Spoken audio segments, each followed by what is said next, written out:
Doctor साहब, आपके लिए एक सरप्राइज़ है। वो तुमने कुछ बताया तो था, अब वो देखते हैं क्या है। उस दरवाजे पे तो खड़ा हूँ मैं। लेकिन मसले फिर भी ये स्टोरी की वजह से हो रहे हैं सारे। देखो, ये जब हम पहले स्टोरीज करते थे तब भी इस जगह से हमें काफ़ी इस तरह से जो है ना वो इंडिकेशंस मिलती थी कि ये काम नहीं किया जाए। उसके बाद बावजूद भी हमने ये काम किया है। अब मुझे दिखाओ कि असल मसला क्या है, चलो। कहाँ से क्या आया है। अंदर चलो। ओ ओ ओ ओ, ये कैसे हो सकता है? कुछ पता नहीं है कैसे हुआ है, क्या हुआ है, लेकिन बस ये हो गया है। ये देखें आप, ये शीशा ये कैसे टूट के गिर सकता है यार? देखो। अभी इस पे ये सारा वो लगा हुआ है, क्या कहते हैं इसको, दीमक। दीमक।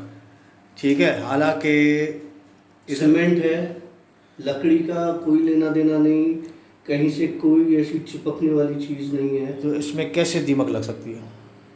पत्थर में लगती है, दीवारों में लगती है, लेकिन खैर, तो ये चीज़ हो गई आज। ये सारा आप देख सकते हैं, ये सारा।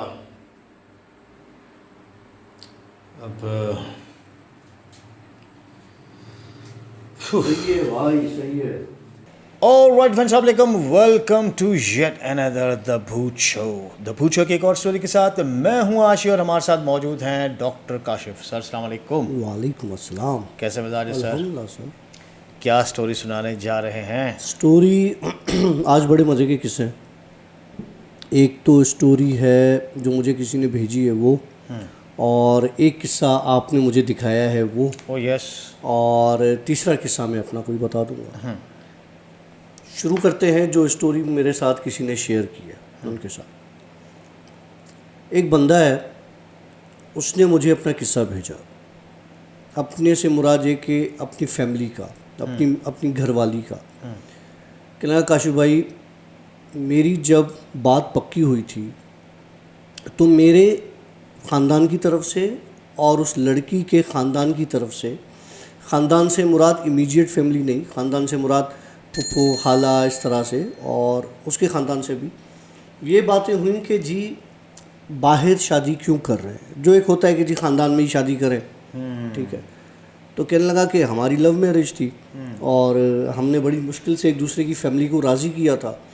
तो फिर उनके और आ गए जी, उनकी खालाएँ आ गई, मेरी खालाएँ आ गई, फूफो आ गई कि जी हमारी बेटियां बैठी हुई हैं, या उनके हमारे बेटे बैठे हुए हैं, आप ख़ानदान से बाहर शादी कर रहे हैं। लगा काशिफ भाई ये चलता रहा, लेकिन ये अल्लाह का शुक्र था कि जो हमारी फैमिली थी, मेरे माँ बाप और उसके माँ बाप, या भाई बहन या मेरे भाई बहन, उनकी आपस में बहुत अच्छी अंडरस्टैंडिंग हो गई थी और वो एक दूसरे से फैमिली की तरह क्लोज भी हो गए थे। तो हमारी ये बात हो गई और फिर नौबत आई कि जी अब शादी कर लेते हैं। वो शादी का वक्त आ गया। अच्छा, शादी से एक हफ़्ता पहले मेरी बेगम की तबीयत ख़राब, जैसे मेरी फियांसे की तबीयत ख़राब होना शुरू हो गई। डॉक्टर्स को दिखाना, ये कहती थी कि मुझे ऐसा फील होता है मेरे सर पे कोई चीज़ रेंग रही है। डॉक्टर्स को दिखाया, टेस्ट करवाए, सब नॉर्मल। बहरहाल उन्होंने कहा भाई हो सकता है डिप्रेशन में हो या किसी और वजह से भी हो सकता है, और शादी का टेंशन हो सकता है। घर के मुख्तलिफ हालात होते हैं, हर किसी का तो पता नहीं होता बाप किस तरह से कमा रहा है, किस तरह से जहेज़ जमा कर रहा है। तो हो सकता है बेटी को वो स्ट्रेस हो, इस तरह की चीज़ें हो। खैर ना काशिफ भाई, वो हमारी शादी अल्लाह अल्लाह करके बड़ी खैर खैरियत से हो गई। शादी हो के हमारे घर आ गई लड़की। हम एक हफ़्ते तक बिल्कुल सब सेट रहा, बिल्कुल नॉर्मल जैसे मियाँ बीवी होते हैं, उठना बैठना, दावतें, ये वो। एक जगह से हम दावत खाकर आए। रात को पहले मेरी तबीयत ख़राब हुई, मुझे ऐसा फ़ील हुआ कि मेरे पेट के अंदर कुछ चल रहा है।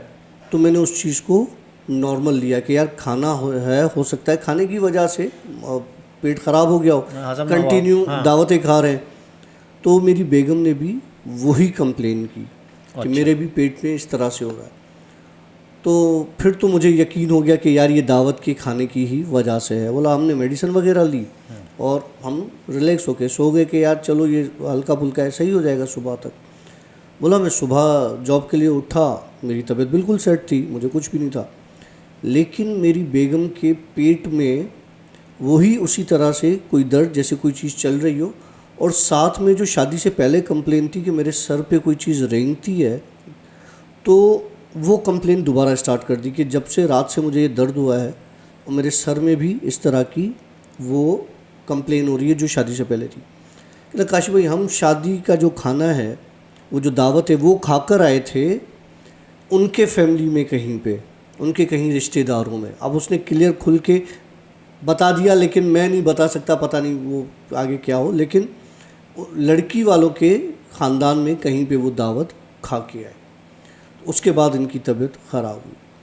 अब कह रहा है कि मैंने उसको बोला, यार अच्छा ठीक है, तुम एक काम करो, तुम्हारी तबीयत सही नहीं है, मैं अम्मी को भी बता देता हूँ, बहन को भी बता देता हूँ, तुम आराम करो आज, और कहीं आज की दावत वावत होगी तो कैंसिल कर लेंगे, 1-2 दिन रेस्ट करते हैं, बहुत दावतें हो गई, रिलैक्स हो जाओ। ये कह के कहने लगा मैं ऑफिस चला गया।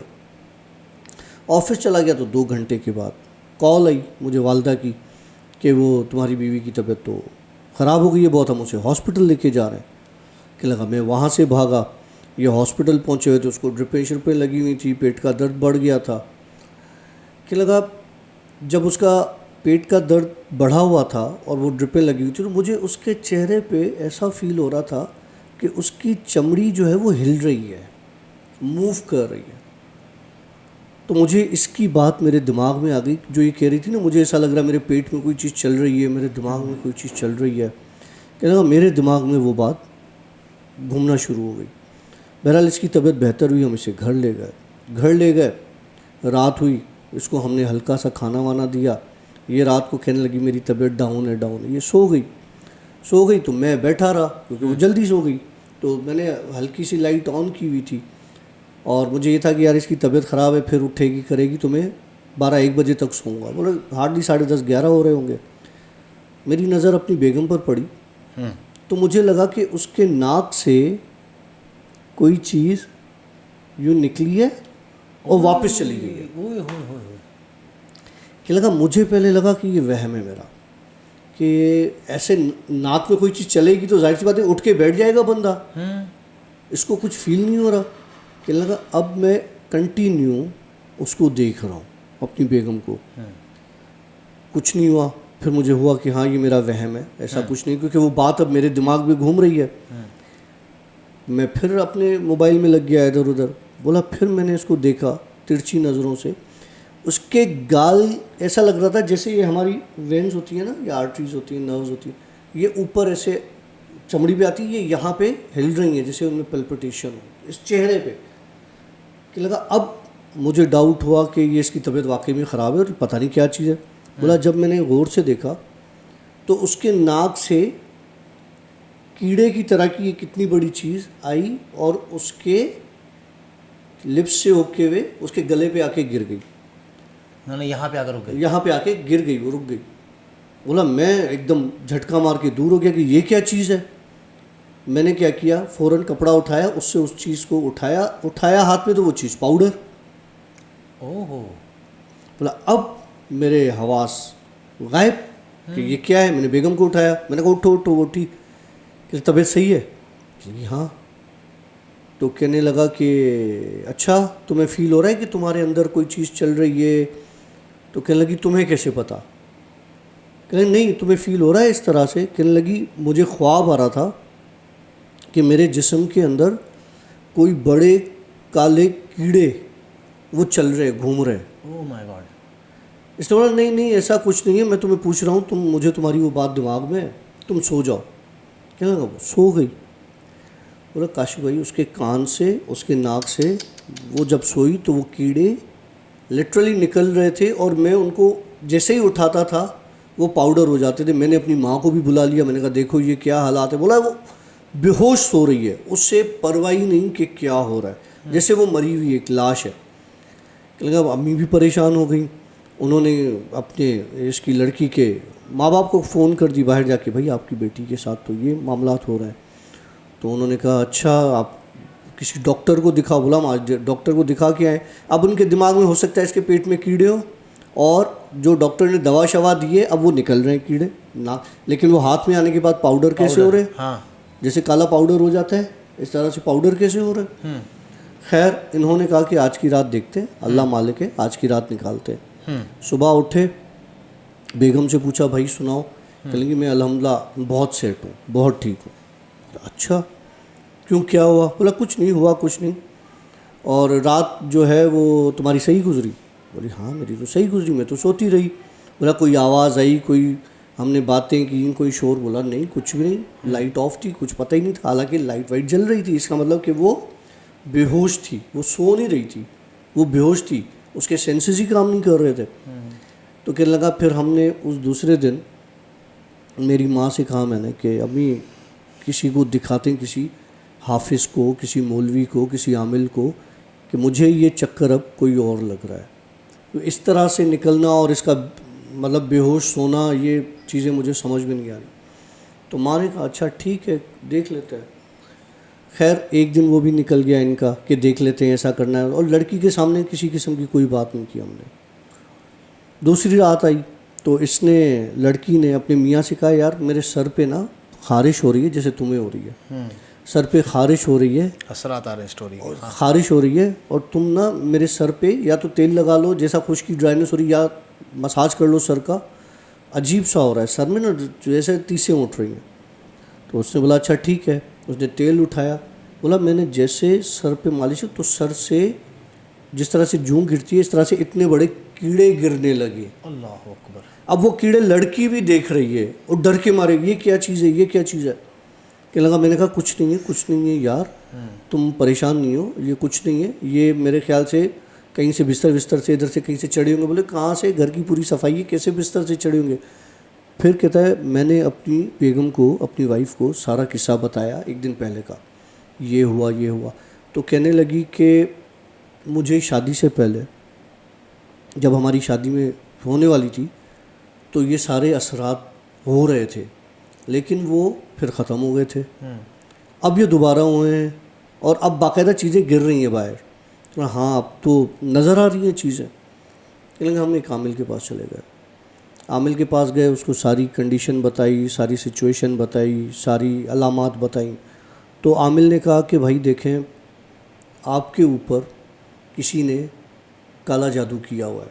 काला जादू इस तरह से कि आप के अंदर से जैसे ये वर्म्स निकलेंगे ना, कीड़े, अगले बंदे को आपसे घिन आएगी, वो आपके करीब नहीं आएगा। ओके। ठीक है। और इस तरह से आपका रिश्ता ख़राब होगा और आपकी तलाक हो जाएगी। तो भाई किसने करवाया है? बोला करवाया तुम्हारे, लड़की को बोला तुम्हारे अपनों ने हैं, जहाँ पे तुम्हारे रिश्ते आ रहे थे उनमें से किसी एक ने करवाया कि कहीं इसकी और शादी ना हो, अगर हो तो ये ज़्यादा अरसा उसके साथ रह ना सके। और ज़्यादातर ये आलम जो है वो नाम बताते भी नहीं है। नहीं बताते। आमिल। हाँ आमिल। कहने लगा कि अच्छा, अब ये घर आए, आमिल ने इनको तावीज़ वावीज़ दिए कुछ पहनने के लिए, कुछ इल्म के लिए।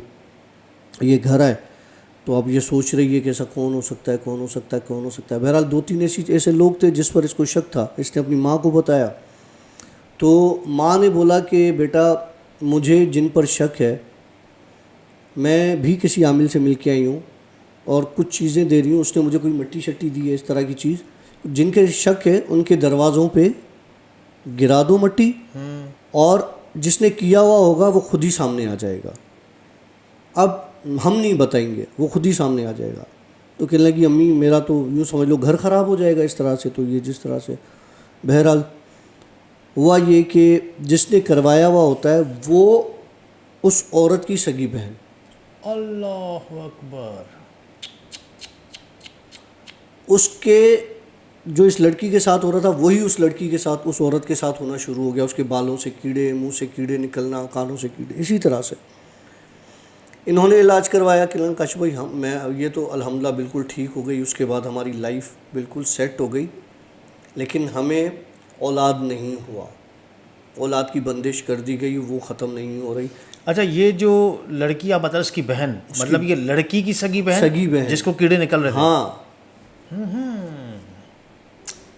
ओहो। अब हुआ ये कि उसके बाद उसकी बहन की डेथ हो गई और फिर इस लड़की पे बंदिश हो गई थी कि औलाद ना हो, तो वो उसकी औलाद भी आज तक उस बंदे को नहीं हुई। तो कहने लगा काशी भाई ये हमने बड़ा गंदा सफ़र किया, वैसे ये खाने से याद आया कि आज हम लोग गए थे, हमने एक व्लॉग किया था आशी डेली व्लॉग्स पर, जो हम लोग व्लॉग्स कर रहे हैं, हमने खाने का आज व्लॉग किया, मैंने और डॉक्टर काशिफ ने। आए हाय हाय क्या हाय हाय मस्त हाय। खाना था, क्या ज़बरदस्त खाना था। क्या फूड है यार। एक पतली सी गली और टायरों की दुकान, उसके बराबर में एक छोटा सा ठेला, और हमने क्या ज़बरदस्त नाले चीज़ के ऊपर डिस्कवर बना की। हुआ वो भी ना, वो भी नाले के ऊपर बना हुआ। हुआ, और टेस्ट लकड़ी शायद का नाले का स्टूल था, लगा हुआ, और क्या मंड के खाया लेकिन यार। बहुत कमाल चीज़ थी वो। व्लॉग ज़रूर देखिए, सस्ता, बहुत सस्ता। बहुत सस्ता वाकई। हाँ डॉक्टर साहब, आते हैं अपनी स्टोरी पर। स्टोरी से पहले तुम्हारे किस्से पर। हाँ यस।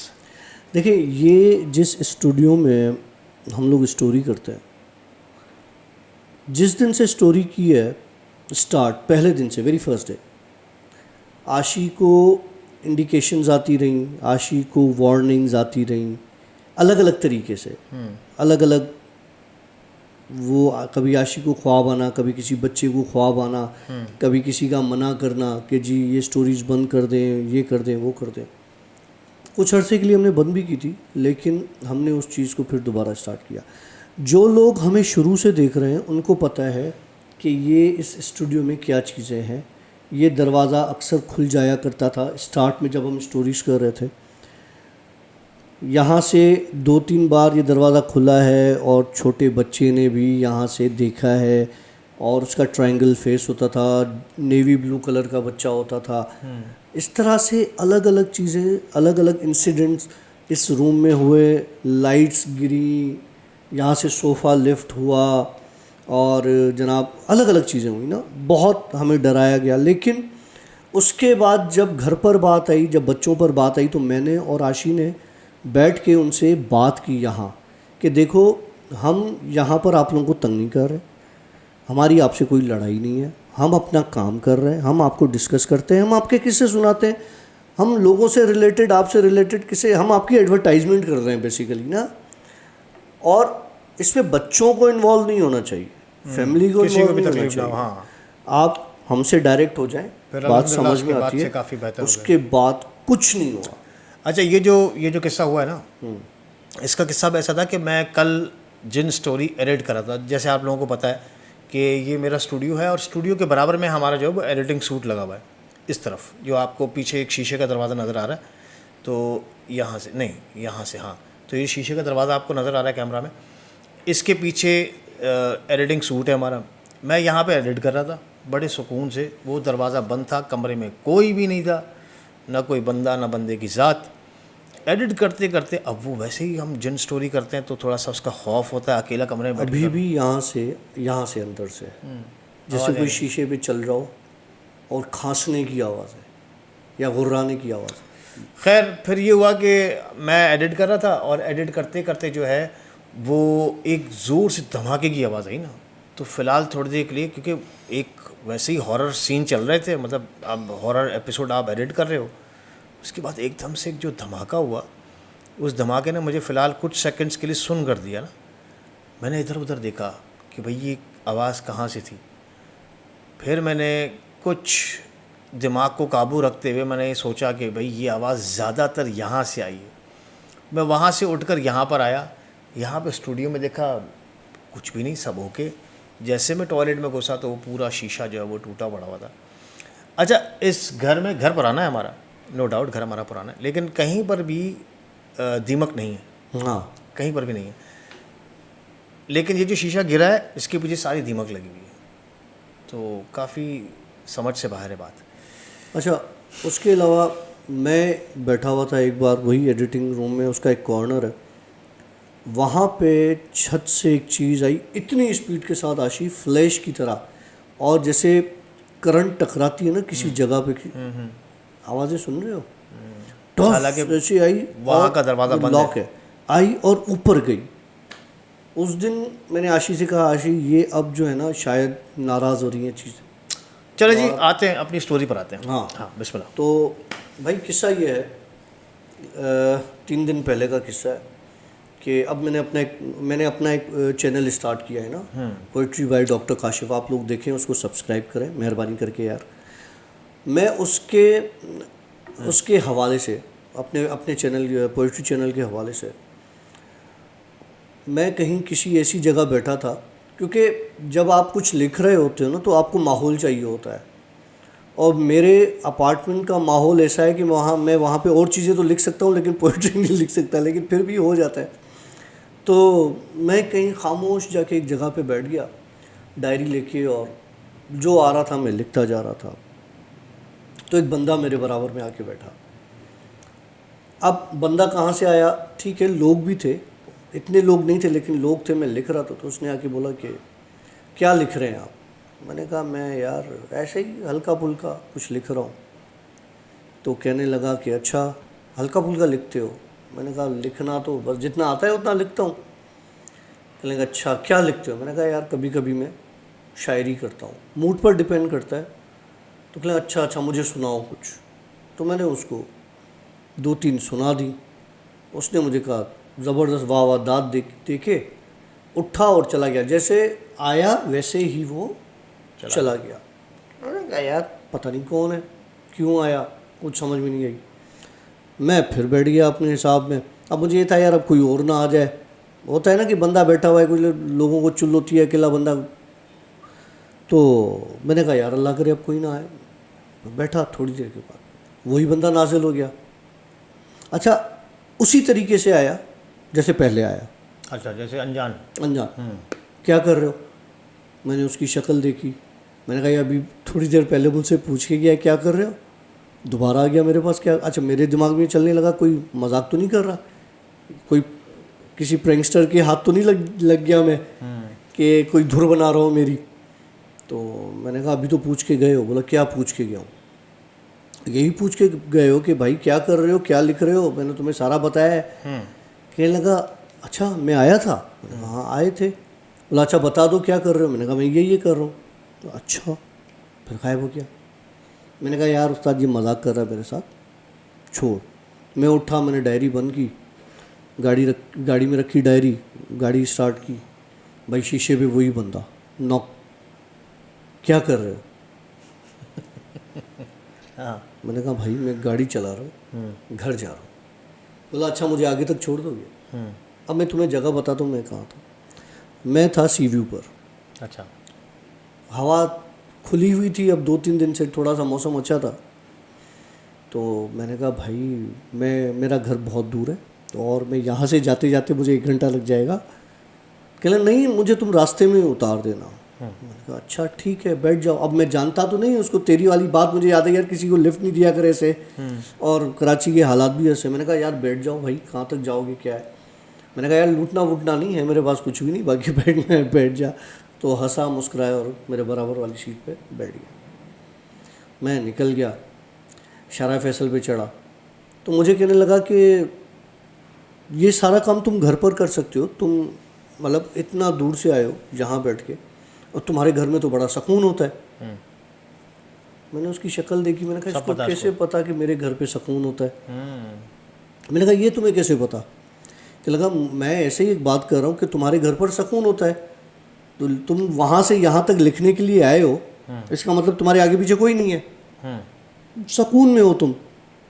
मैंने कहा नहीं भाई, इसका मतलब यह है कि मुझे घर पे सुकून नहीं है, मेरे घर पे बहुत रश है और मैं उस भीड़ भाड़ से निकल के इधर आया हूँ। कि लगा झूठ बोलते हो, मजाक करते हो? हाँ ऐसे बोला। मैंने कहा अच्छा भाई। डालमिया वाला रोड आया जहाँ पे वो दुल्हन, रात वाली दुल्हन जो निकलती है, ठीक है, डालमिया वाले रोड पे वहाँ मोड़ है एक, उस मोड़ पे इसने मुझे बोला गाड़ी रोक। मैंने गाड़ी रोकी, मैं समझा यहाँ उतरेगा। उसने एक सफ़ेद बिल्डिंग है उस पर इशारा किया, बोला तुझे याद है तू एक बार इस बिल्डिंग में आया था? मैंने स्टोरी भी शेयर की है। अब मैं उसकी शक्ल देख रहा हूँ, अभी किस्सा सुना रहा हूँ ना, ये देखो मुझे गूज बम्स हो रहे हैं, बाल खड़े हो गए और हाथ पे ठंडे हो गए डॉक्टर साहब के। कि तुम्हें याद है तुम एक बार इस बिल्डिंग में आए? अब मैं परेशान। मैंने कहा हाँ। तो क्या लगा तुझे पता है तुम्हारे पीछे एक औरत पड़ी थी वहाँ पे अंदर। अब वो मुझे बता रहे अंदर की कहानी, तुझे एक बंदे ने बचाया था वहाँ से, फलांग के तुम्हें वहाँ से वो निकाला था, याद है? मैंने कहा हाँ। कहने लगा तुझे तो मैं याद नहीं हूँ। अरे भाई अब मेरी दाढ़ी के भी बाल खड़े हो रहे हैं, हाथ के भी खड़े हो रहे हैं।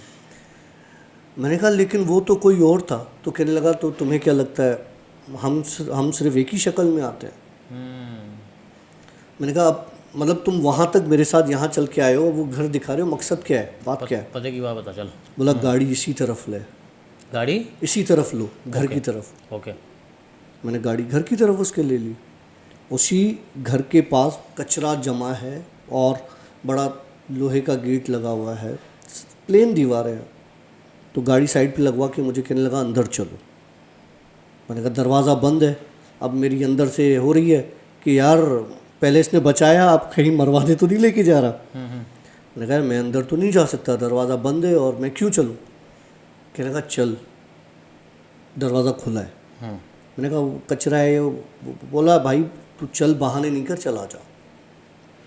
गया अंदर, दरवाज़ा खुला, ऐसे खुला मुझे भी पता नहीं चला, मैं अंदर चला गया।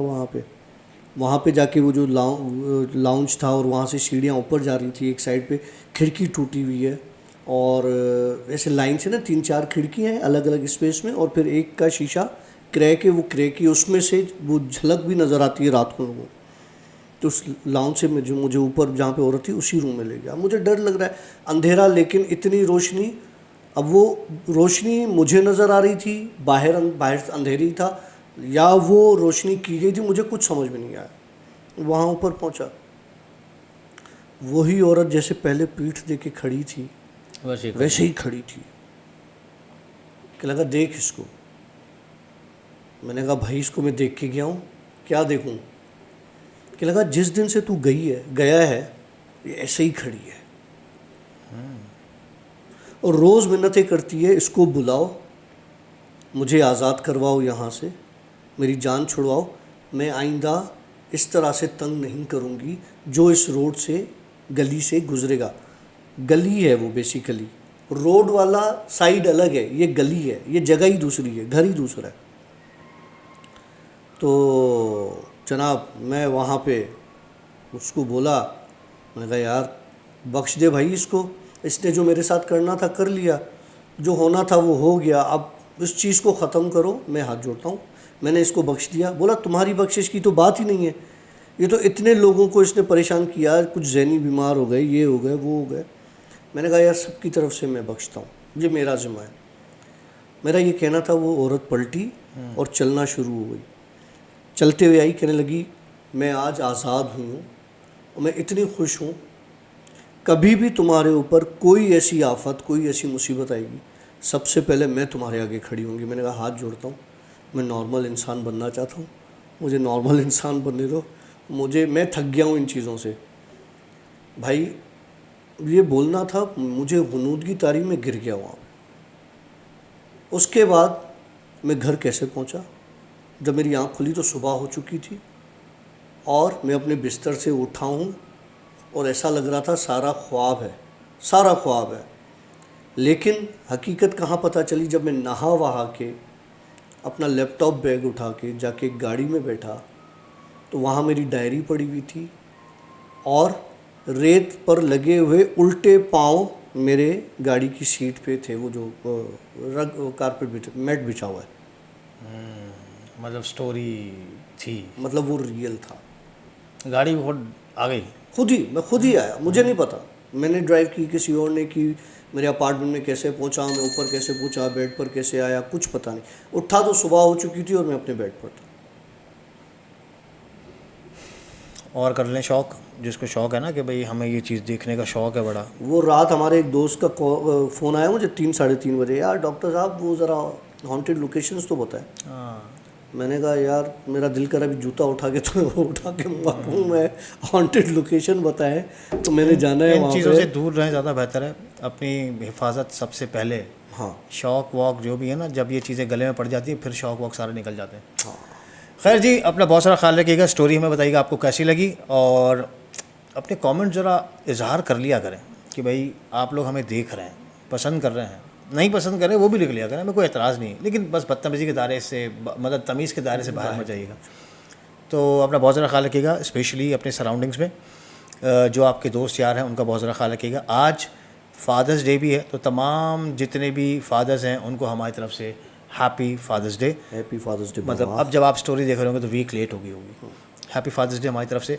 और स्पेशली अपने माँ बाप का बहुत ज़्यादा ख्याल रखिएगा और छोटे बच्चों का बहुत ज़्यादा ख्याल कहते रखिएगा। हैं बाप माँ के कदमों के नीचे अगर जन्नत है तो उसका दरवाज़ा बाप है, अगर आपका बाप नाराज़ है तो आप कभी जन्नत में नहीं जा सकते। और बाप की दुआ डायरेक्ट पहुँचती है। चले जी, हमारी तरफ से सिया बाय, हाफिज़। अस्तगफिरुल्लाह इन्नल्लाह गफूरुर रहीम। ये जो चीज़ होती है ये इनके खाने की चीज़ होती है।